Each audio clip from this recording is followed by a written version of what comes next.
So yun mga kalapatids, magandang araw po sa inyong lahat. So tignan na natin mga kalapatids yung mga bagong Taiwan natin. Ayan na sila. Ayan, 7 peraso mga kalapatids. So tara.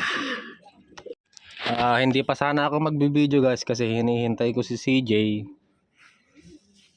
At meron sana siyang dalawang Taiwan na dadalhin dito pero hindi ko alam kung bakit wala pa siya. Anong nangyari na sa kanya? Baka natrap na siya sa bangkero mga kalapatids. May gumuho kasi dito sa part ng pasaling na yata yun. Gumuhong ano, malapit sa dadaanan niya. May gumuhong lupa. Hindi ko lang alam mga kalapatids kung makakatawid pa siya. So i-start na lang natin. Hindi na natin siya hihintayin. So ito yung mga ibon mga kalapatids. Grabe ang pormahan nito. Itong blue bar na to. Kakaiba yung mukha niya mga kalapatids. So, ang ganda.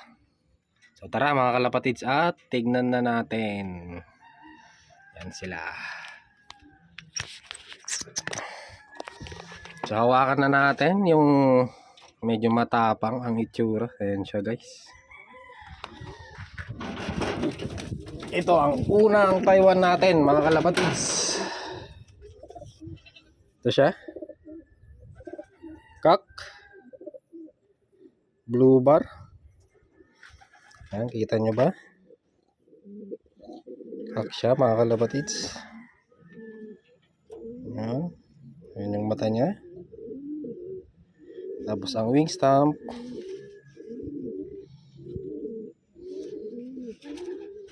Ayan. Dito sa kabila. Ayan guys. Ayan.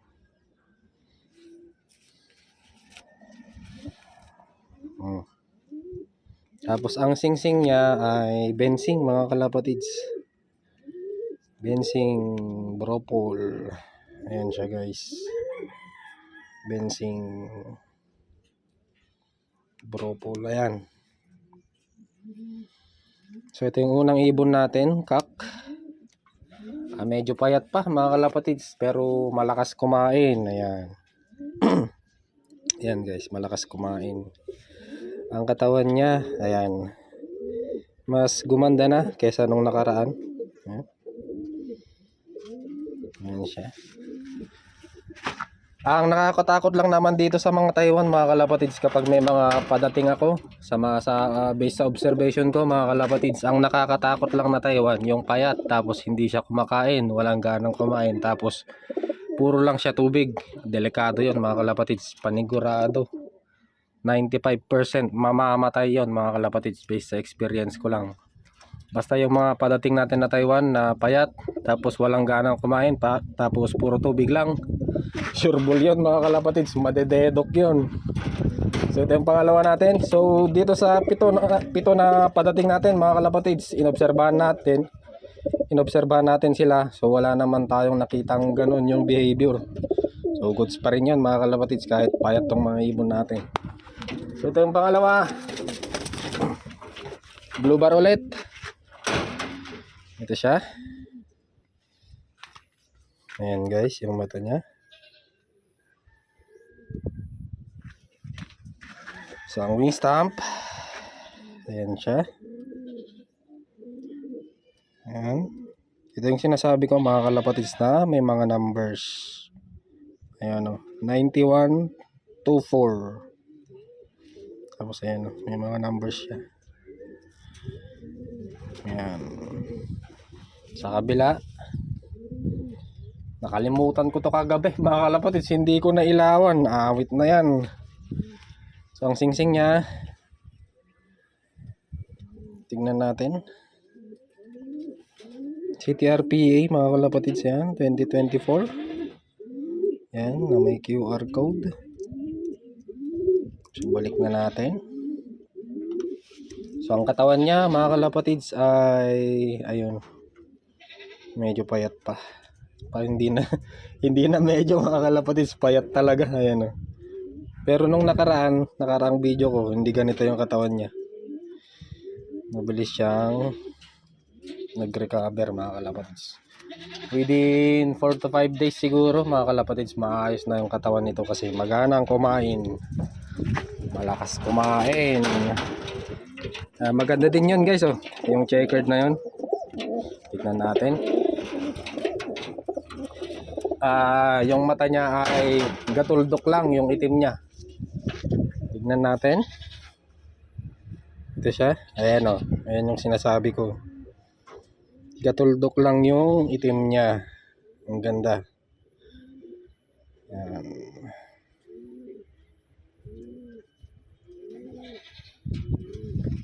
So ito yung kulay ng ibon. Ayan. Mukhang kak siya mga kalapatids. Ito siya. So ang katawan niya mga kalapatids, ito pwede nang ibiyahe.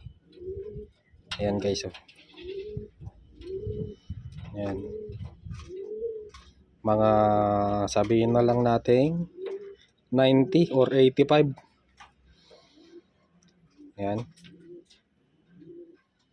Ayan yung katawan niya. 90 or 85. So, ang wing stamp. Ayan.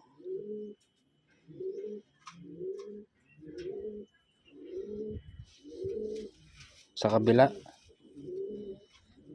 Ayan. Kulay green. Tapos meron pa siyang isa dito sa pinakailalim. Ayan. So, ang singsing niya mga kalapatids ay TFPF 2023. Yan. So ang pang-apat natin, dirty na blue bar mga kalapatids. Yan, mukhang hen. Mukhang hen itong ibon na to. So ang katawan pala niya mga nasa 90 to 95, pero maganda na yung katawan niya mga kalapatids. Ayan. Ayan.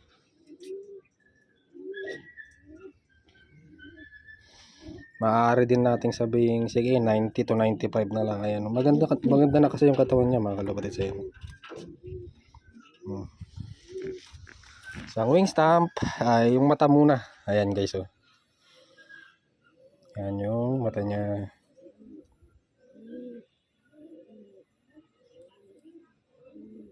Ayan. So hen siya mga kalapatids. Ang wing stamp. Ayan. May mga puso, may mga star. Ayan. Sa pinakaloob. Ito siya. So, dito sa kabila. Ayan. Tapos meron siyang dalawa dito. Ayan. So ang singsing niya mga kalapatids ay CTRPA 2023. Ayan.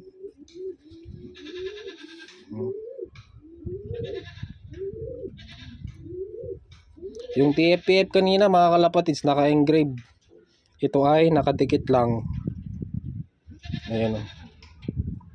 Nakadikit lang yung QR code yata yan. Balik na natin. Ito yung pang-apat natin na ibon. Yan guys. So meron pa tayong bago dito mga kalapatids.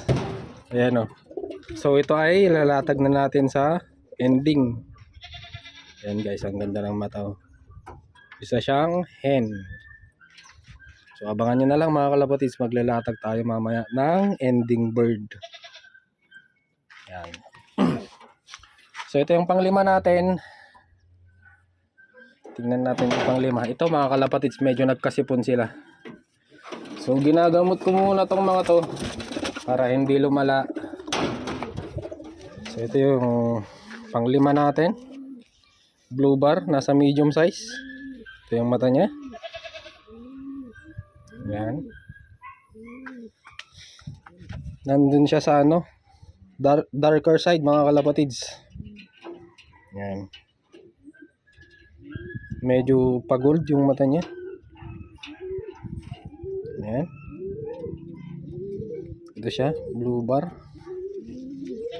Medium size mga kalapatids. Tapos maiksi lang yung buntot niya. Ayan. So, ang wing stamp, ayan, kulay blue.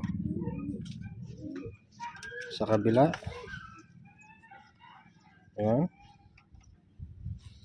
So, ang singsing nito mga kalapatids ay KLPR 2023. Ang katawan, mga nasa, sabihin na lang nating 70. Ayan. Ayan siya.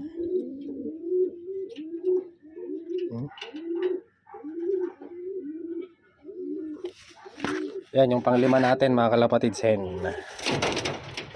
Pang-anim, cock. Ito yung pang-anim natin. Ayan. Gatuldok ulit yung mata niya. Ayan siya. So ito yung ibon. Cock ulit. Ang wing stamp, ayan, may number siya. Meron pa doon. So sa kabila, ito siya. Tapos may mga bilog-bilog. Ayan. So ang singsing niya ay KNTP 2023. So ang katawan naman niya halos pare-pareho mga kalapatids. Hindi pa gaanong maganda. Nadurog talaga itong mga ibon na to. Ayan guys, pero magana silang kumain, walang problema sa pagkain. Ayan. Mga ganito mabilis lang mag-recover. Ang iniiwasan lang talaga natin ay yung ayaw kumain tapos puro tubig ang hinahanap. Malaki ang porsyento nun mga kalapatids na mamamatay siya. So ito yung pang-last natin. Ito yung pinakagrabe ang tama mga kalapatids, makikita nyo sa ilong. Ayan o. Namumula yung ilong niya. Pero medyo okay na yung sipon niya. Hindi na ganun kalala mga kalapatids. So tingnan natin, ito yung pang-last natin. Ito siya. Crystal eye. Crystal ba to o pearl? Ayan, kayo na lang bahala mga kalapatids. Ayan.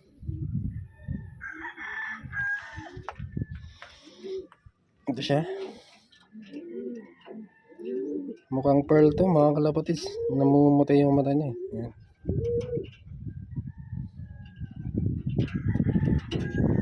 Ayan. So ito yung kulay ng ibon. Ang wing stamp. Ayan, kulay pula. Sa kabila, kulay blue. Sa pinakang loob, ayan siya. Tapos dito sa kabila, ayan. Tapos ang singsing niya, NHRP. NHRP nga mga kalapatids. Ayan, kulay puti. Naka-engrave din to mga kalapatids. Ayan. Naka-engrave 1675. So yan. Hanggang dito na lang muna mga kalapatids. Yung mga nag-aabang ng maramihan, abang-abang na lang kayo mga kalapatids. Tignan natin kung kailan may papadala yung mga ibon natin. So madami yun mga kalapatids. 130 pieces. Tapos yung isa ay 40 pieces mga kalapatids. Tapos meron pang nag-aalok sa akin. Bali nag-down na ako ng 10k. Tapos meron pa ulit nag-aalok mga kalapatids, pero inayawan ko na. Bali tatlong supplier lang yung pinagkuhanan natin. Ang daming Taiwan ngayon sa isla mga kalapatids, sa totoo lang. Pero nakakatakot din kasi what you see is what you get mga kalapatids. Hindi mo pa nahahawakan yung ibon, picture lang. Ang gusto nila mga kalapatids, mabayaran na agad. So yun lang yung downside ng pagbabay and sell ng Taiwan. Kagaya nito mga kalapatids, may sakit yung tatlo. So para sa akin mga kalapatids, lahat yan ay may sakit na, kaya ginagamot ko sila. Pero yung pinaka malala ang tama, binukod ko na mga kalapatids. Ayan. So itong tatlo na to mga kalapatids, bale 2 days ko na silang ginagamot. So wala namang nagpapakita ng sintomas. Itong tatlo lang talaga. Yun yung pinaka natamaan, ayun, yung isa na yun, pero gumagaling na sila. Salamat sa Diyos mga kalapatids. Ayan. So hanggang dito na lang muna mga kalapatids. Please like, comment, share, and subscribe. Maraming salamat mga kalapatids. Tapos yung mga gustong sumali pala ng ending bird natin mga kalapatids, 135 per slot, mag PM na lang kayo sa FB page natin. Doon ako nagpo-post ng updates. So yon.